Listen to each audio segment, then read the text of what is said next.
तोरे जात ल झन बिगाड़ वो टूरी बदनामी हो बे दुनिया में, बदनामी हो बे दुनिया में। तोरे जात ल झन बिगाड़ वो टूरी बदनामी हो बे दुनिया में, बदनामी हो बे दुनिया में।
तोरे जात ल झन बिगाड़ वो टूरी बदनामी हो बे दुनिया में, बदनामी हो बे दुनिया में। तोरे जात ल झन बिगाड़ वो टूरी बदनामी हो बे दुनिया में, बदनामी हो बे दुनिया में।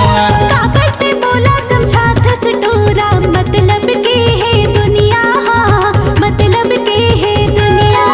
तोरे जात ल झन बिगाड़ वो टूरी बदनामी हो बे दुनिया में, बदनामी हो बे दुनिया में।